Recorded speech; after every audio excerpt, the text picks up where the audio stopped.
Jérôme Bignon pour le groupe Les Indépendants pour 5 minutes maximum.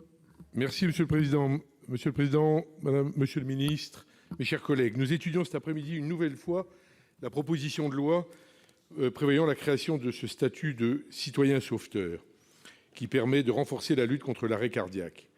Lors de la première lecture, le Sénat a amendé avec précision le texte grâce à des apports importants et nécessaires. Les risques juridiques que pouvait contenir le texte, notamment l'article 1er, avaient été écartés.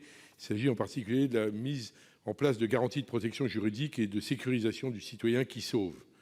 Celles-ci doivent donc permettre d'encourager ces derniers à porter secours sans hésitation. La rapidité d'application des gestes qui sauvent, notamment lors d'un arrêt cardiaque, est évidemment primordiale. Chaque minute écoulée diminue considérablement la chance de survie à un malaise cardiaque, c'est dire l'importance des premières minutes.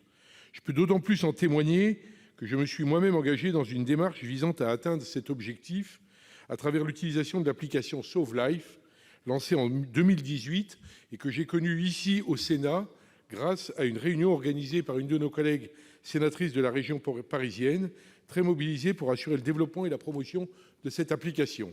Des dizaines de vies ont déjà été sauvées grâce à Sauve Life. Aujourd'hui, plusieurs milliers de personnes font partie de cette communauté.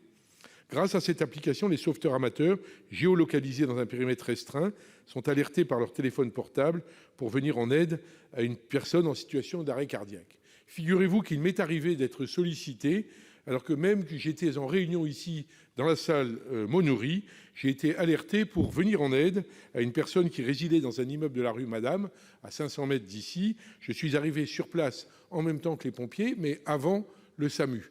Sauf que la porte était fermée à double tour et qu'il était impossible d'entrer. Mais la rapidité de la saisine fait que, effectivement, si on avait pu entrer, on aurait probablement pu aider mieux la personne.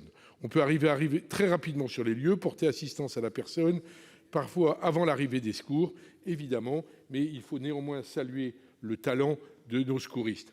J'ai été une deuxième fois sollicité, mis en alerte, comme on dit, par un message qui m'a indiqué quelques minutes plus tard que ma présence n'était plus nécessaire. On avait trouvé une solution. D'autres applications mobiles existent, se sont développées. Elles permettent de localiser des défibrillateurs. Par exemple, concernant les défibrillateurs, je me félicite de l'article qui permet de renforcer les sanctions en cas de vol ou de dégradation. Ça s'inscrit pleinement dans le cadre de la loi de 2018 relative à la présence obligatoire de défibrillateurs automatisés externes dans certains lieux, qui découle de l'engagement et de l'important travail législatif mené par notre collègue Jean-Pierre Decool. Le statut du citoyen sauveteur est important. Le matériel que l'État met au service des citoyens est essentiel, et notamment son maintien en bon état. Mais presque plus important encore reste la sensibilisation de l'ensemble des citoyens aux gestes qui sauvent.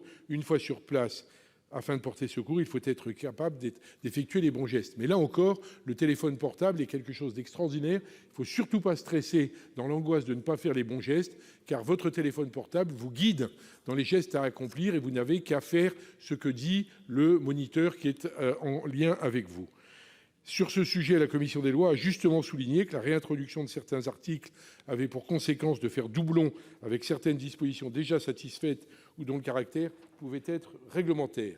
Les apports du Sénat aux articles 5 et 7 relatifs à l'obligation de formation au secourisme sont intéressants. Le premier concerne spécifiquement les juges et arbitres de fédérations sportives et le second, la formation par certains acteurs de santé. Chaque Français doit avoir conscience qu'il est un acteur potentiel de la solidarité nationale. Encourager chacun à s'inscrire dans cette démarche participe d'une vision citoyenne de la solidarité avec un grand S. C'est pourquoi le groupe des Indépendants votera sans hésiter ce texte. Mes chers collègues, je vous remercie.